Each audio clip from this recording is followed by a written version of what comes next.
দুর্গাপূজায় কীর্ণাহারের ব্রাহ্মণ এখন দেশের রাষ্ট্রপতি। কিন্তু তাতে কি, এবারও কীর্ণাহারের মিরাটিতে চণ্ডীপাঠ করতে দেখা যাবে প্রণব মুখোপাধ্যায়কে। ইতিমধ্যেই প্রণব মুখোপাধ্যায়ের বাড়িতে নতুন মন্দির তৈরি হয়েছে। এখন চলছে শেষ মুহূর্তের প্রস্তুতি। বাড়ানো হয়েছে মন্দিরের পরিসর, জোর কদমে চলছে প্রতিমা তৈরির কাজ।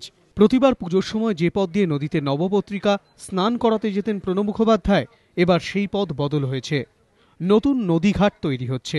জঙ্গিপুর লোকসভা কেন্দ্রের উপনির্বাচনের ব্যস্ততার মধ্যেও পুরো বিষয়টি তদারকি করছেন প্রণবপুত্র অভিজিৎ মুখোপাধ্যায়।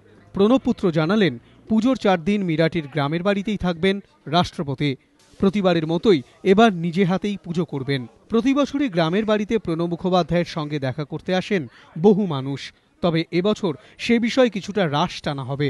সবকিছুই রাষ্ট্রপতির প্রোটোকল মেনে হবে বলেই জানান অভিজিৎ মুখোপাধ্যায়। ষষ্ঠীর দিন এসে পৌঁছানোর কথা, ষষ্ঠীর দিন এসে পুজো শুরু করবেন, মানে যা যা করেন আর কি, নর্মাল কোর্স। মুভমেন্ট রেস্ট্রিক্টেড হয়ে যাবে, কিছু লোকজন ঢুকতে পারবে না, সেগুলো থাকবে। সেগুলো হচ্ছে রাষ্ট্রপতির তো পারিবারিক ব্যাপার নয়, এখন ওটা রাষ্ট্রের সম্পত্তি, তার যা নিয়ম আছে সেই নিয়ম অনুযায়ী আমাদের চলতে হবে। এদিকে সফরের প্রস্তুতি খতিয়ে দেখতে বুধবার মিরাটি গ্রামে যায় রাষ্ট্রপতির সচিবালয়ের 3 সদস্যের প্রতিনিধি দল। মিরাটিতে কোথায় হেলিপ্যাড করা হবে সে বিষয়ে বোলপুরে মহকুমা শাসকের দফতরে জেলা শাসক ও পুলিশ প্রশাসনের কর্তাদের সঙ্গে বৈঠক করে তারা।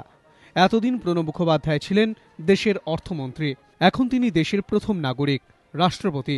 তাই পুজোয় ঘরের ছেলের বাড়ি ফেরা নিয়ে বাড়তি উন্মাদনা মিরাটিতে। গোপাল চট্টোপাধ্যায়, এবিপি আনন্দ, বীরভূম।